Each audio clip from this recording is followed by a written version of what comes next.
right now. Hello, everybody. Welcome back to the First Galactic Podcast. I am not Nate. I am not Noah. I am Han from Han Talks First. I'm going to intro the two hosts of this actual show today, kind of mixing it up a little bit. So here is Nate and Noah from First Galactic Podcast. Well, hello, everyone. My name is Nate. That makes me Noah. And today, you've already met him, our host, Han Talks First. Oh my God, what an episode already. This is a great reunion. I love this. Yeah, this is our second time together. We originally, I think, Han, we were on your show maybe our first or second, third week, right? Yeah, we were on right early at the for you beginning, guys. Yeah, so this is, do you remember what episode number? That we probably should have looked that up before we started to. I will look it up while you guys keep introing. While we keep talking. All right, Han's going to look it up, and we're going to promote the heck out of that episode, of course. But anyways, we have, this is what we do for all of our guests. We send out a Google form asking some questions about Star Wars and themselves. So I want to go through Han's answers real quick, which I think you guys will find kind of funny, I hope. Han, do you have an answer for us real quick? By the way, our episode together was episode 90 of Han Talks First, if people want to check that out. We also appear in episode 100. Yes, you do. A little cameo. Yeah. Or like, what, 30 seconds? Best 30 seconds of my life. Of our lives, yep. Yeah. All right, so we got this Google form. Name, Han. Nice. Lives in California.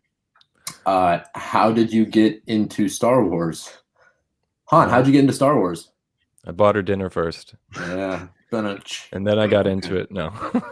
I'll give you an honest answer since I didn't do it properly in the form. I got into Star Wars obviously at a young age. And the first memory I have specifically is of sitting down with my grandma, actually, and she put on Return of the Jedi. And I think that was the first time I ever saw anything. And I just remember really connecting with Yoda. And I remember when he died in Return of the Jedi or turned into a Force ghost, I looked at her and I was like kind of crying, like, why does he have to go? He's my favorite. And then she kind of explained to me what the Force was at that point. And I was like, whoa, like the Force, you can keep on living. And it's kind of, we could still do the same here in our spiritual forms ourselves. And so that kind of opened my eyes to this new world. And from that point on, I just remember being really into the toys. And the first movie I remember seeing is Attack of the Clones. And that's kind of, Jar Jar was also one of my favorites. So that's goodness kind of my intro. Well, I love that you saw, of course, the originals before the prequels. I think Nate and I are both in the same boat. Great that you were kind of explained what the Force is as a kid. I don't know if I have any memories like that, but as kids, we have, like the imagination, right, to say like, oh my God, that is something so cool and so new. So great to hear that. And I'm going to preface the rest of this episode by saying I'm sorry if you can hear my dog in the background. Sloop Goodby, as Star Wars Poetry calls him, as he's known on Instagram. He likes attention, especially in the morning.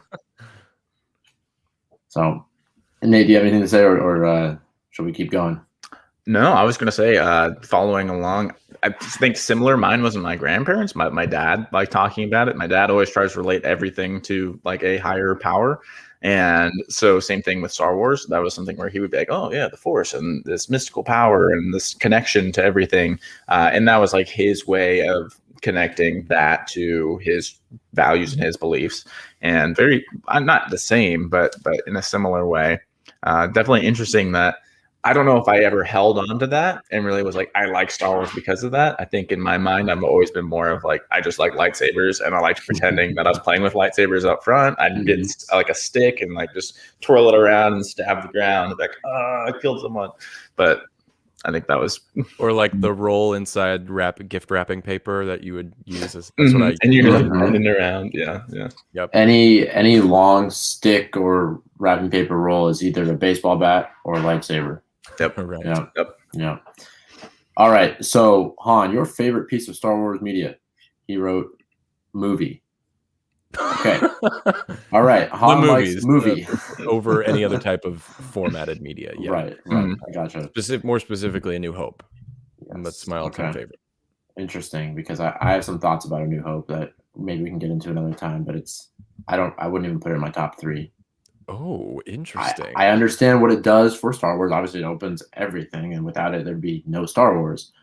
But when you strictly think of movies, it's not in my top 3. So Can I hear one reason why? To be honest, I find it kind of boring.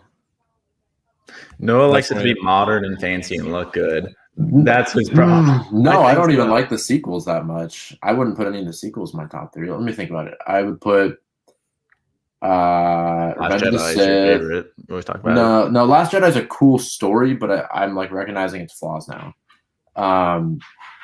Definitely Revenge of the Sith, Empire, and then probably Return of the Jedi. Well, all good choices. You can't go wrong with whatever movie you pick. But Nate, is it in your top 3 or not for you either?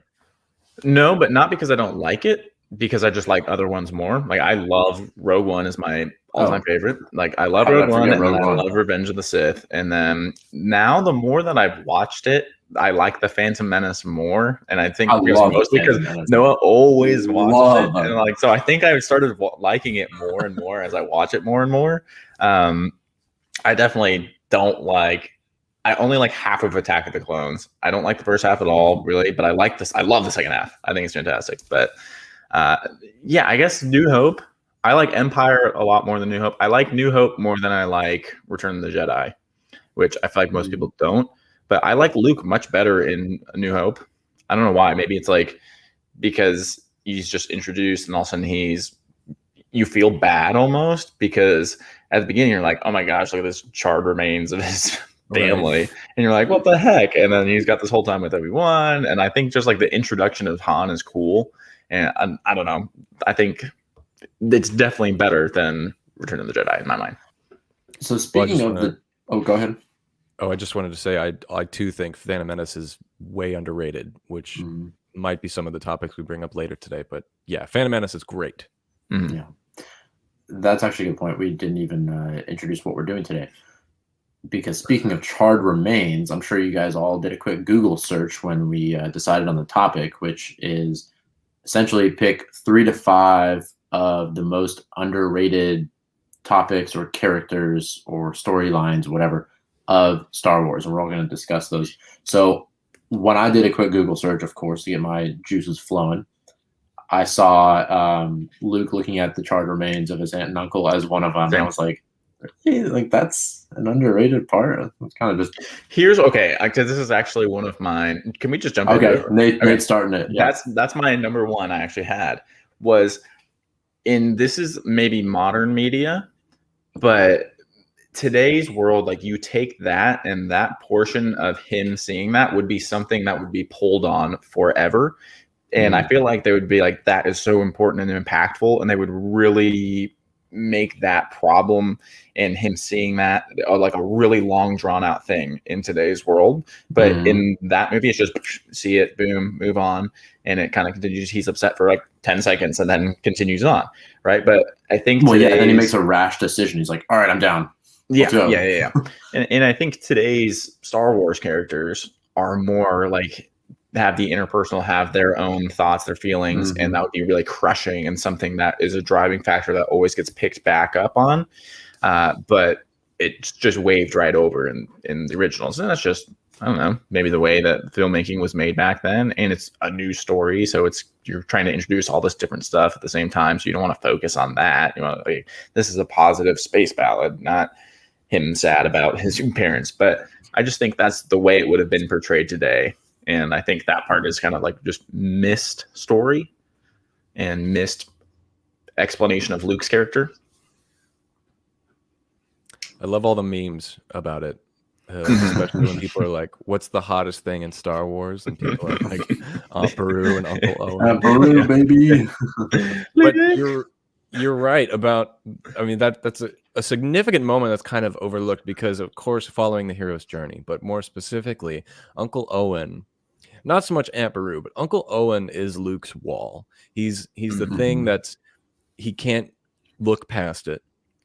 he's forbidden from going past this wall, and then the moment that wall is taken down, he goes out on this adventure.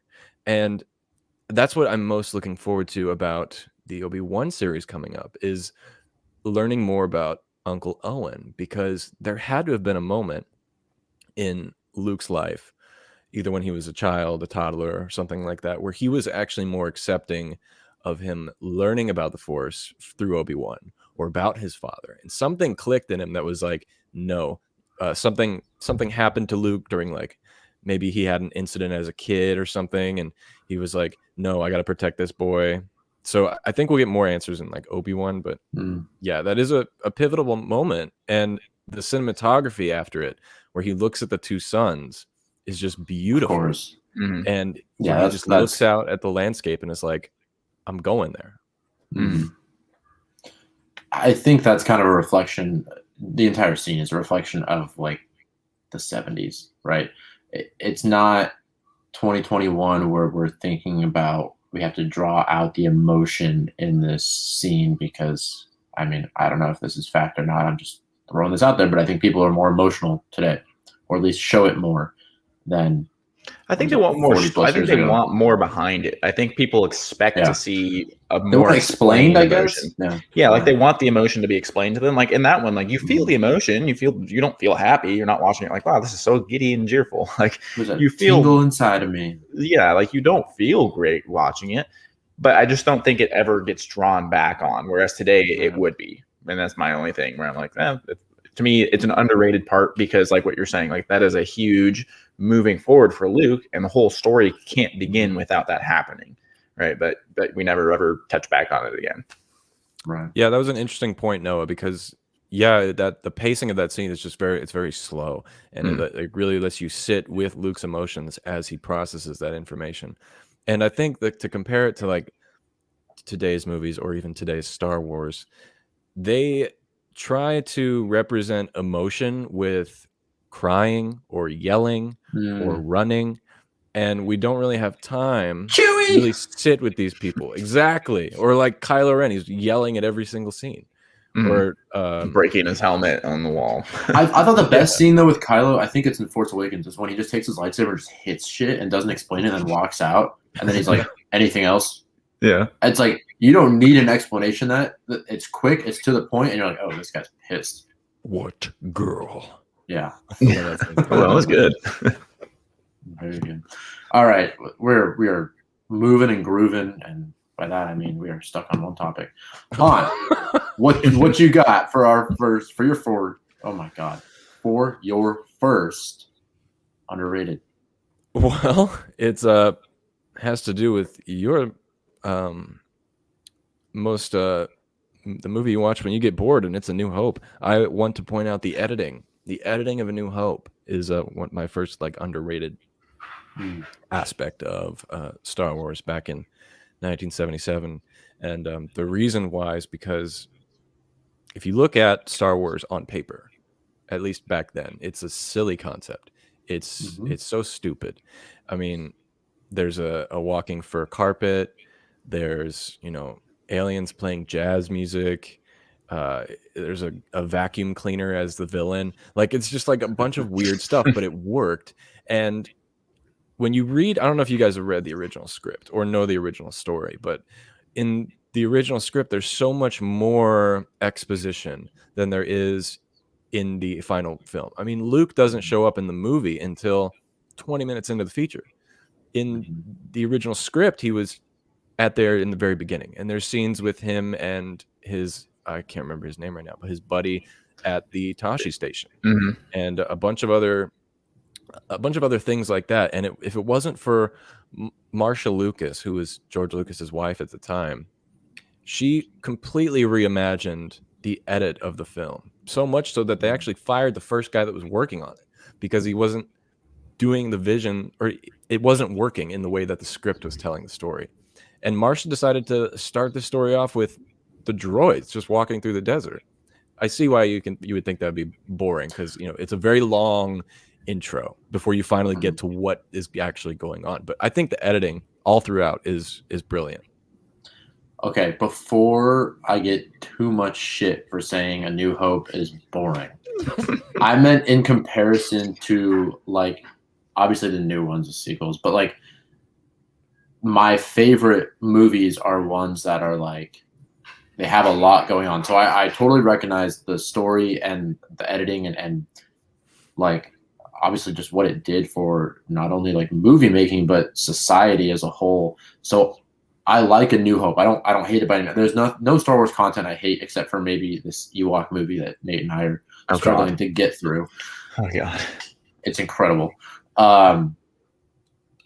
So when you explain it like this, I think I find more appreciation for the movie. But I think we're both kind of in agreement that like the opening scene is boring. Like the droids walking through the desert. And granted, I went to where they walked through the desert in Death Valley. Oh, so cool. Shout out. Yes, I actually have a picture. I was going to post it this morning, so stay tuned. I don't know what else I was going to say about that, but I do still like A New Hope. Don't think I hate it. No, I don't think that. Not at all. Okay. We, actually shout out, I think the Grogu Gaga podcast. They just did a ranking of all of their favorite, the tier of Star Wars movies and whatever. And we haven't done that. And I feel like that is something that every podcast or every Star Wars fan has to do publicly at some point. So, Nate, get ready. We have to do that at some point. Oh, we're on it. Sure. Okay. I haven't done it either, and I've been wanting to for 2 years, but it's one of those things where I want to put a bunch of like care into it, Yeah. So I would say to you guys, don't rush it. Really like think about each movie from It's your tough. personal and objective view. I think you have to rate it in a certain way. It has to be like the movie that made you feel blank, or what it did for you. Like, I don't know. It can't just be like my favorite movies. Here's the hardest part in my mind is this exact moment we are in right now where you're talking about A New Hope. And so suddenly you're like, oh my God, it's so good. And then you go to the next one, you're like, oh my God, it's so good. And so it's like you have this list, but then once you actually start talking about each one, you're like, but I like this part and I like this part. And you're just like, it's frustrating because I can't pick the one that I like the most. It's so challenging. That's a great segue into my first pick of most underrated. Okay. Just a blanket statement. Rebels. The entire series of Rebels. Love Rebels. It's so Rebels, good. I like Rebels more than Clone Wars. I think Clone Wars has more, like the best arcs are better than Rebels. Mm-hmm. But overall, there's like 3 or 4 very boring seasons of Clone Wars. Mm-hmm. And Rebels has maybe a half a season of boringness, which is the first half because it sets the story up. So Rebels is like my most underrated piece of Star Wars that I've seen. Rebels is fantastic. Thank you. And like you said, like the intro, when I try to introduce people to it, they're always like, I didn't like the first couple episodes. You got to push through it, like, because it's so worth it. When you get to season 2 and Vader comes in and you get the introduction with Maul, which is that is season 2. It's so great. And that's the thing that's so challenging. Like it's rough because you don't want to sit there and say you have to watch the first few episodes because then it's like, well, why did they make it terrible? Like, why is it boring after? What's it to be boring in the beginning at every single time? I'm like, the Mando, the first one, you don't feel bored at all. So it's like, I wish they could have just done a better job at the beginning of those. It's also live action. Like, I don't know, you can't. That's what makes ranking Star Wars stuff tough. Is like, where do you throw in a cartoon versus live action? Yeah, that's true. That's true. And then with Rebels, it's like, I remember the first time I watched it, and that first episode especially, well, part 1 and part 2, is I said to myself, this is knockoff Aladdin. Like, they're just redoing Aladdin. That's what it felt like. It's funny because now Mina Massoud is rumored to be the new Ezra who played Aladdin. Oh, I saw that. Yeah. And it's like, which is perfect casting if you consider like Rebels was kind of started as an Aladdin movie. He was a riffraff, a street rat, like trying to find bread on the street. Like that casting works. Melu runs. Yes. They need to bring those to live action. And more Loth cats. Yes. Yes. And Loth wolves. Oh my God. Doom. May I just shout out my podcast real quick? Because if you Yeah. guys like Rebels, anyone who's listening, I interviewed Yessi Riviera, who was the original face character and model for Sabine Wren and the first Disney character at the parks for Sabine. So you should check that out as well. Very polite asking if you could shout out your podcast instead of just shouting out your podcast, but we should shout out your podcast. Just shout out anytime. Yeah, let's just every 30 seconds. Have you guys checked out Han Talks First? I don't think we told all our guests where they can find you. I think it's pretty self-explanatory. Han Talks First on Instagram. You can find it on Google Podcasts, Apple Podcasts, Spotify. He's pointing to the little guy down there. Han Talks First. Mm-hmm. I believe you have a Patreon as well. I do have a Patreon. Mm-hmm. That you can check that out if you like to. Everything's at Han Talks First, and Yes, I try and respond to everyone who reaches out to me, and try to engage with as many people as possible. So anyone's welcome. Shoot me a message, and let's talk some Star Wars. great. I think honestly, let's go back to you, Han, on this, because this is we have you on. This is kind of your episode essentially. So I want to hear more about what your underrated parts of Star Wars are. Okay, I got a fun one, and it's one people might not think about, and it's blue milk. Now you're probably saying blue milk's not underrated. Everyone talks about blue milk, but I think it's underrated in the fact that it's only appeared once ever in the Star Wars universe, and that is A New Hope when when Aunt Beru is pouring it for him, and it's something that had just been. That's the thing you don't think is going to be iconic from a movie is someone's milk, but that's one of the pillars when you think about like the most iconic things, like the lightsabers, Darth Vader, the two sons, blue milk. Who would have thought that? And it's like, it's one of those things that was a decision that was made on set. It's not like they planned out like, let's have blue milk to make it weird. They needed something to stand out in the white cup. So they had to put dye in this to make it look a different color. And that's just something that has stuck with people ever since. And like, you can go to, there's a Star Wars Cantina pub right by where I live that I go to all the time. It's called Scum and Villainy. Yes, awesome. It's in Hollywood. I've been there. Oh, you've been there? Yes, I have. And it's not just Star Wars. It's like Lord of the Rings and something else. And the door guy, I remember this so vividly. The door guy has a Lord of the Rings podcast, and I love Lord of the Rings. So really? I checked it out one time. I don't remember what it's called because this was a couple years ago, but yeah. Yeah, and you can go there and you can get blue milk, and it's just like one of those things. You can go to Galaxy's Edge and get it too. But it's like, out of all the things that would become big out of A New Hope, the milk is one of them. I just think it's fascinating.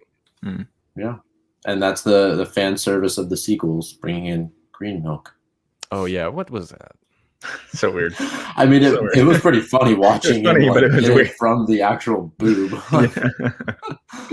The teat. Oh god, the teat of the whatever that thing is called. Straight from the teat. And then he like spills it all over himself. Yeah, that's the worst part. Like goes down his beard and you're like, oh. Ray's like, what the hell is going on? But I have like go ahead. When I watched that, it like really hurt my head because not because I didn't like the scene is what I'm saying, but because I have like this thing where if I'm sitting with friends at dinner or something and I can hear them chewing, like people that chew with their mouth open, really like makes gears grind in my head. It's like nails on a chalkboard. And seeing like him like spit up like a little baby, that and kind hear of it like, come out. Oh, like yeah. The titty sound. It was like, you know what kind of it reminded me of though is how Ray looks at Luke is how Luke looked at Yoda when Yoda was messing around in Luke's camp. Yep. Right. Yep. I didn't connect that until like right now. I was like, oh, okay, it makes sense. They both kind of gave this like, what the hell is going on? They're like frustrated. They're like, who the hell is this person? Like, he's supposed to be this wise person? master. Like, what the hell? Yeah. 100%.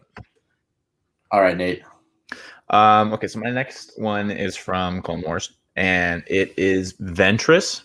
I feel like she is massively underrated, and you get this fantastic, like you get the start of the story with her, and I get it. She's not in a lot of the show where there's a lot of portion where she's just gone, but she's a great enemy, right? She's really good at fighting. She's a challenge to everybody. She never is easy to beat, and she always finds a way to get away. 2, that epic scene where she kills that clone and like stabs him through and kisses him, and you're like, oh my god, like what the heck? This is insane.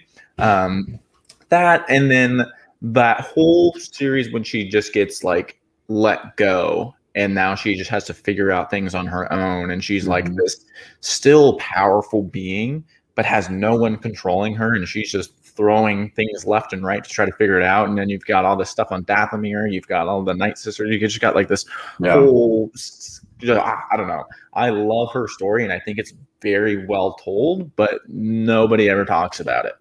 They only ever talk about the 2 scenes that she's in that are like cool and epic, but like they don't talk about like her actual story and like the fall of her and her eventual kind of like rise back. Is it hot in here, or is it just Ventress? Yeah, I was gonna say she's sexy. Yeah, she's also hot. Yeah, her and Obi-Wan. Oh my god, and Aunt Beru, all 3 of them. It's like the Holy Trinity. Oh, that's gross. But no, Asajj's great, and she's so deep from like looking at it as just a character, and she's such an interesting story. If I it's been a while since I watched Clone Wars, but if I remember correctly, she works directly for Count Dooku. Is that correct? Yeah. Until he tries to kill her, right? Okay, yes.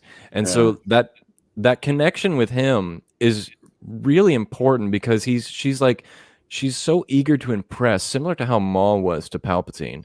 And I just love her dynamic. And to see her go from like that, and then her relationship with Obi-Wan and also Ahsoka, I really want the book. I haven't read the book, but it sounds like an excellent read, which ultimately leads to her demise. But like, she's a great character. Definitely underrated. Good pick.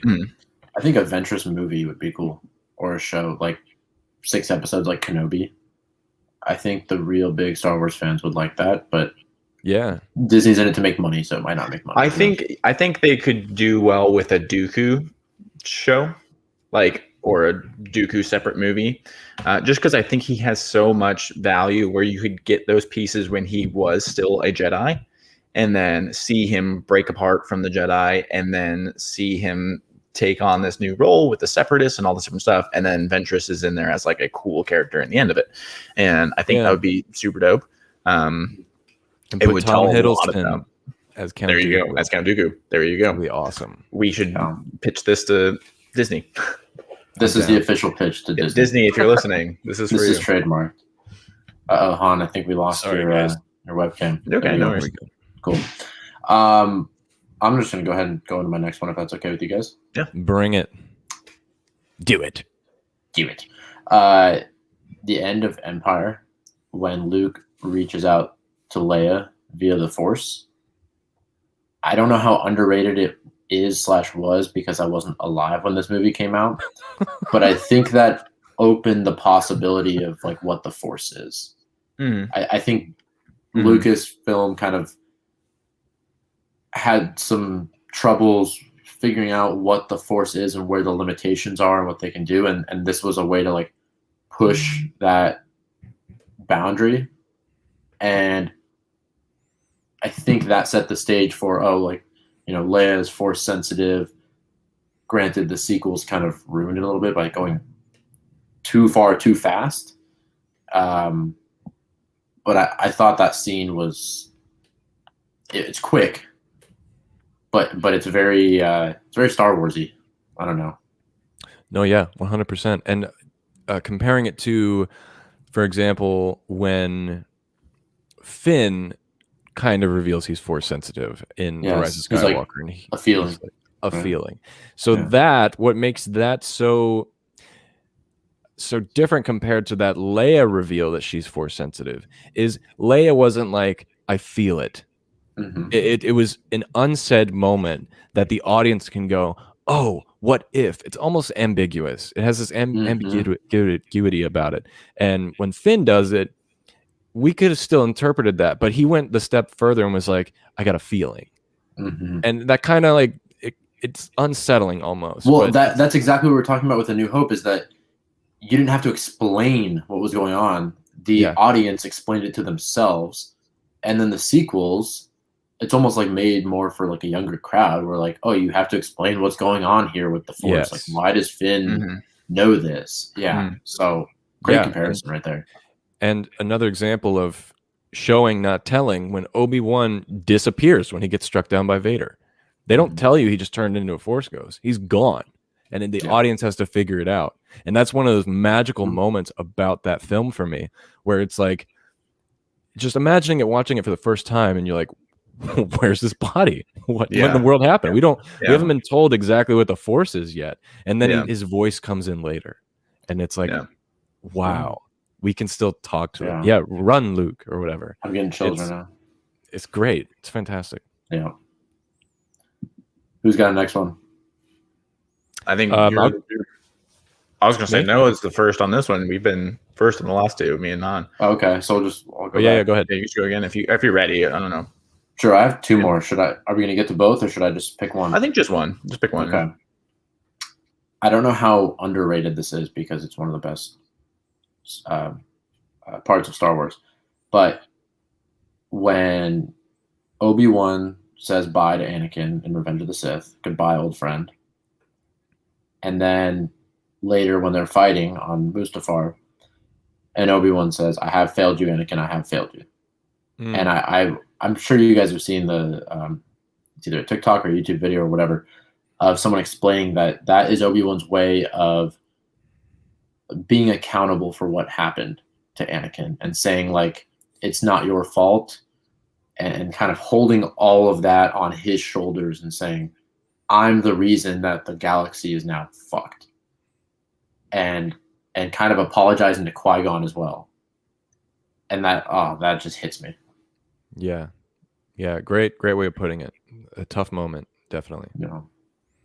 Yeah, I mean, Obi-Wan definitely has the just brutal throughout. Everything. He just always is rough stuff. I mean, he's got Qui-Gon, he's got Satine, he's got Anakin, he's got all of this all the way up to I can imagine he has to live knowing that the Empire is out there and knowing that it's Anakin.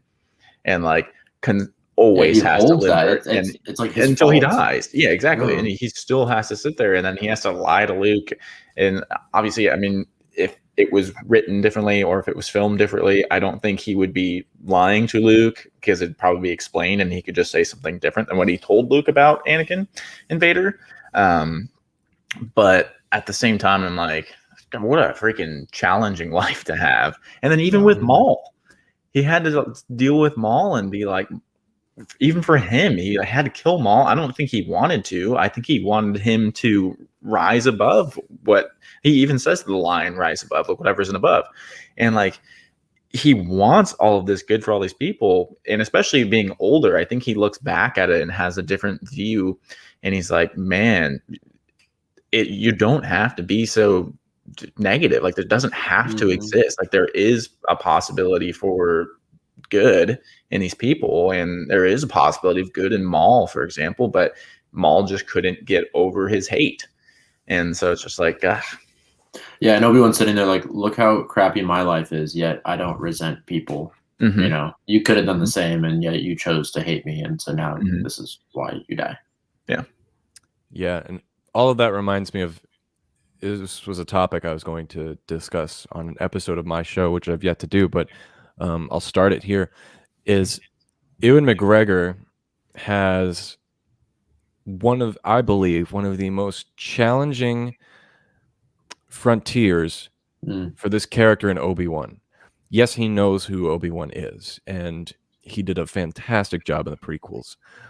But he has to make not only that transition from the prequel Obi-Wan to the original trilogy Obi-Wan, but he has to decide, what is Alec Guinness version's ideology going to be going forward? Because we don't really know in the originals.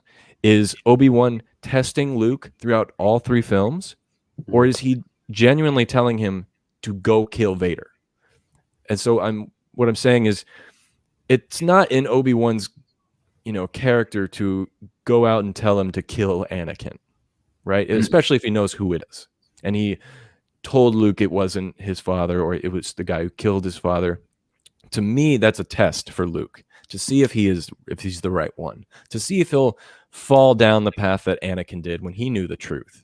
And so, but it could also go the other way too, where he just his character turns and he is a different man when he goes into A New Hope, and he decides to put away that past about, like, you know what, Anakin is not Vader anymore. He did kill Anakin. Like, he tells himself that to believe it. So I think Ewan McGregor has such a challenging task ahead.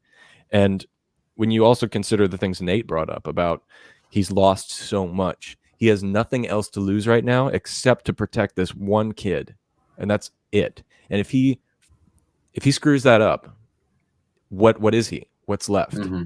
And that moment when he sacrifices himself for Luke, just for the one purpose to show him that the Force is real and you can use it and you can always have the upper hand, is just like, I don't know. For me, if I was an actor, I would be so like stressed out going into this, because you got 6 episodes to do it right. Yeah. And that's it. You can't come back, you know?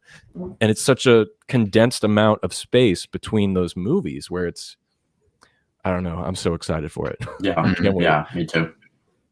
Me too. Who's next? I guess I'll go. I'll go. Okay, so this is my last one that I wrote down. And I think it's the most important one. And for me, this scene is one of my favorite in all of Star Wars, and also the most experimental and the most dynamic, and that is the official name of the scene is Padme's Ruminations. And for those of you that don't know what that is, it's the scene where Mace Windu tells Anakin to go wait in the council chambers for them to return. And it's that whole time period of him sitting in the council chamber thinking about what he's going to do next. The official turn to Darth Vader, so to speak.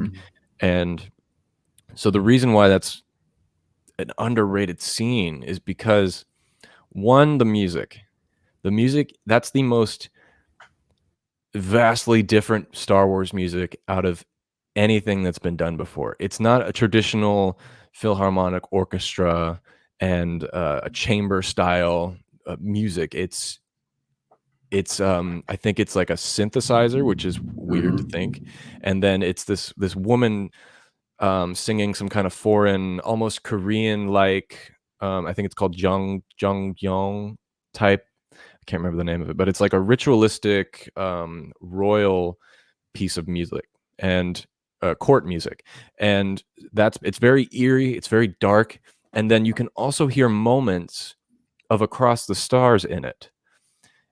And the reason for that, and the reason why I think this is so underrated, is because it introduces a Force power, which is Palpatine speaking to Anakin through the Force, which had not been done at that point yet.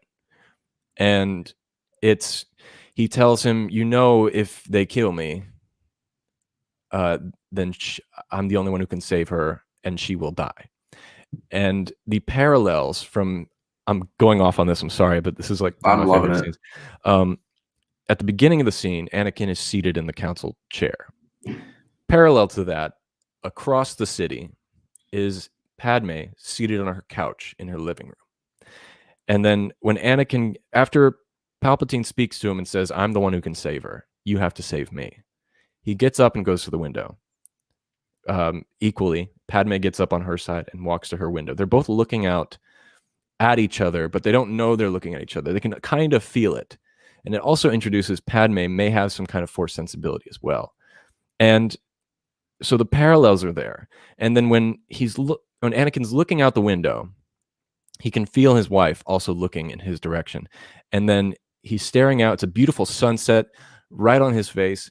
And the moment he turns around, he turns into his backlit area and his face is completely covered in shadow. And he goes off and he goes and kills his Mace.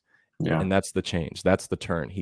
It's similar to the Force Awakens scene, which I think copied this, is when Kylo Ren is talking to Han Solo on the balcony, and the star is fully drained from the Starkiller base. Yeah. And once it's drained, then he kills his dad. So it's like very symbolic, visually representing the turn to the dark. And I think that scene is just one of my absolute favorites in all of Star Wars. Yeah. That whole last hour and a half of Revenge of the Sith is the best Star Wars content I've ever seen. Yeah, fantastic. Yeah, George killed it with that one. 100%. Yeah, absolutely. Yeah. All right, I guess I'll end us off. I think for me, the last one was, we talked about this probably 2 episodes ago, Noah, maybe last episode, was Lando. And I think Lando, in the first time you meet him, I don't think it's told well. I don't like it. I don't like that he's suddenly Vader's there and Boba Fett and all this stuff. You're like, what the heck is going on in Bespin? Like, it's kind of frustrating to have it just show up, and then you're like, why? I don't get why he would do this. It doesn't make sense. Yada yada yada. Because again, it's not explained. It just kind of happens. But in Return of the Jedi, you get, all of a sudden you've gotten him there at Jabba's palace, right?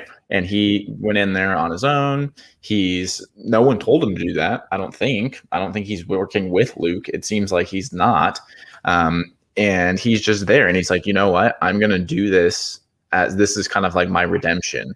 Yeah, like, this is my friend Han. Yeah, like I just Han? really, yeah, exactly. It's like, I really just screwed you guys, and I really goofed up, and I don't want to be a part of this, and I don't want to be a part of this empire and this just for money or whatever he got out of it, some power, I'm sure, or something. But then he just turns on that and goes, you know what? I need to do the right thing. And again, that's never talked about. It's never presented to you. He's just there. And then you're like, okay, now he's part of it. And when I originally brought it up and was frustrated maybe 2 weeks ago at like his lack of story, then I started thinking about that connection. And I was like, you know what? It's not actually that bad. Like, that is cool to see. They just, again, in modern Star Wars, you probably would have gotten this really long explanation about why he's bad and turned bad, or you would have seen him throughout the movie and then he turned bad and like betrayed them. And same thing with the guy who's like on Canto Bight, who he helps them get out of there and is supposed to be like the code breaker person. Like, you have this long series of, you're seeing him, he's doing this, he's doing this, he's doing this. Then you get him in the plane or in the ship talking about who's good, who's bad. They sell to everybody, yada, yada, yada. And then finally you get him turning and being like, yeah, I'm just in it for the money, right? Like, that's the explanation you get. He's the Lando in that scene to me of Lando's original, where Lando betrays them. Yeah, there's just no character redemption for him. Yeah, there's just no character redemption for that guy, right? But for Lando, he does get that option. He does get that opportunity, but it's just not laid out kind of like a modern story would. But, you know, I think the one thing it's missing, though, in his like full circle kind of redemption is, I wish Han just like smacked him around a little bit, just like knocked him out, and then like that's it. Like, boys will be boys. I'm gonna hit you. We're gonna be cool. You're making up for it now, but still, like, big F you to what you did to me. Yeah. What do you think about it, Han? So how was Carbonite? Oh, dude, it's rough. It's cold. I had to pee for a long time. So when you're Nate, when you watched Return of the Jedi, so you're under the impression that Lando was there coincidentally at the same time Luke was planning a rescue mission. Is that what you're saying? I see. That's the thing. I don't know, because it doesn't make sense if that were the case. Like, why would obviously, like, he would. I don't think he would show up on his own, but I don't think he has to. He doesn't have to be there. He has no reason to be there. He got his money, he got his power, he got the thing that he wanted, and he betrayed them and did his own thing. So even if Luke did ask him to go, or if he went on his own, in my mind, I'm like, both are just as good and redeeming. Like, you recognize what you did was wrong, and now you're coming in and fixing it. So when I watched it originally, I just thought he happens to be there too. Maybe he's not, and it was with Luke. I don't know. I'm sure maybe there is some story in the Star Wars canon that exists that tells that. I don't know that, though. So either way, to me, I still think it's just as impactful and redeeming. So you're also, I'm fascinated with the way you look at this. So you also think that he sold them out for money? Yes. Okay, so for me, what was he sold them off because Vader was going to take control of his city, Bespin, and no use matter them what. for slaves because they're doing like mining and stuff there, important stuff, but they have a deal. I'll give you Han, the Falcon, Luke, if you go away and leave my people alone, at least temporarily. Mhm. So that's how I interpret it. And then for him going to rescue Luke in Return of the Jedi, for me, that says Vader changed his mind after a certain time. Like, yeah, you gave me Han Solo, but I'm Darth Vader. We're taking over your city. So that's how I interpret it. Okay, I see, and that makes sense to me, and I definitely could see that being an option too. I think the only reason I thought that was because of what are Lando's in the Solo story and in either, I think it's in Rebels when Lando's in Rebels, right? Not Clone Wars.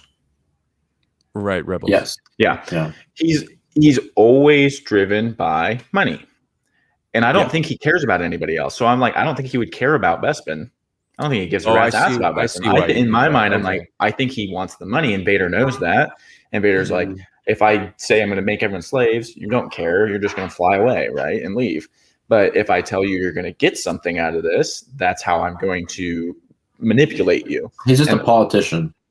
Yeah, he says he cares about the people, but he cares about his pocketbooks and his friends' pocketbooks. Yeah, but I still see both. I mean, it's we don't know what that version of Lando was. I mean, we've only had that explained now, where back then you have no idea. Yeah, I don't think that Lando show is going to happen, to be honest with you. Really? Because I think they announced it without asking Donald Glover if he's down, and I don't think he's interested.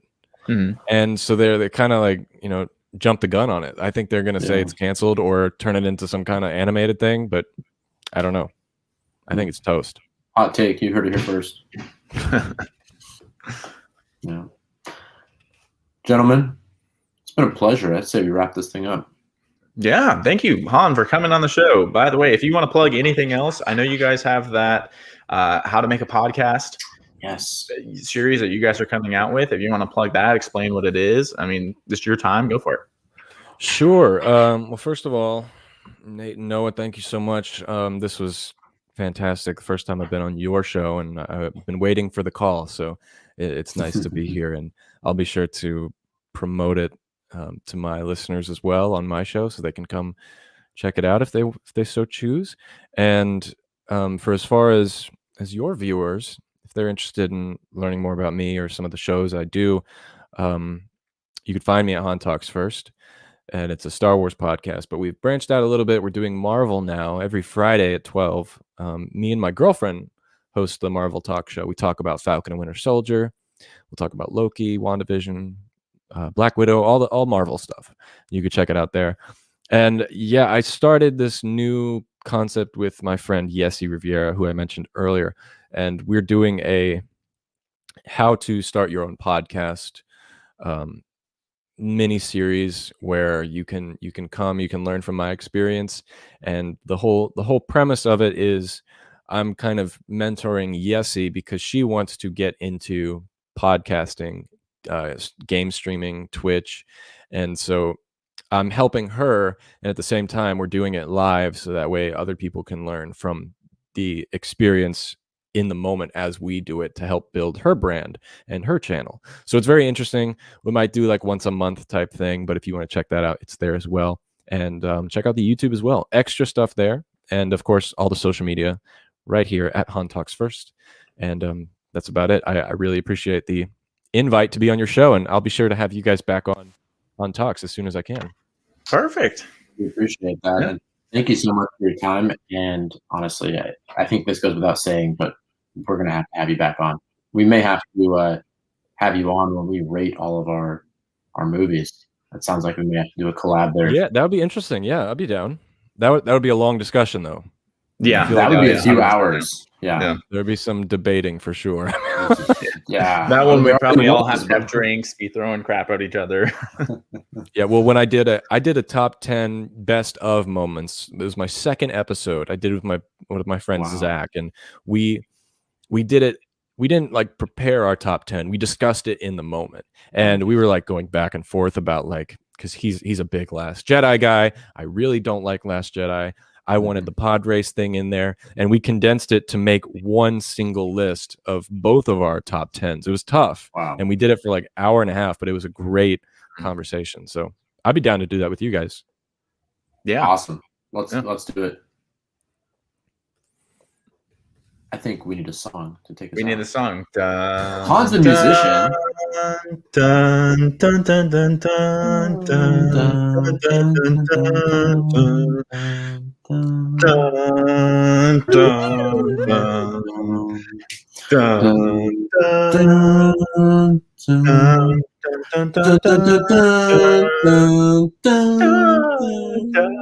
Sorry, we got that weird echo because Noah's hearing it after. I was like, Han was like, what is going on? Like, oh, sorry, that's how we end all of our shows on. I guess we should have said. I want to hear that at the Hollywood Bowl next year. So get ready. Hey, if they ever do they do karaoke at the Scum and Villainy bar, I'll be there. There we go. I'll sing in the cantina. Yes, when everything's back to normal, we all got to go there. Do it oh my god, that would be so fun. That'd be fun. That'd be great. I talked like before the pandemic. I actually talked with the owner about doing a show there, and then Corona hit, and we were like, "Oh, well, we'll come back whenever if you guys are still open." But they're actually opening now. I think they just opened with the Kevin Smith podcast. But when things are like really back to normal, we should talk to them and maybe do something there, like a fan meet or something. That'd be fantastic. Get some blue milk. I'm so excited. All right. Well, everybody who's still listening, we are signing off. Thank you for being here. My name is Nate. I guess that makes me Han talks first. And Noah. Oh, there we go. All right. We will catch you guys in the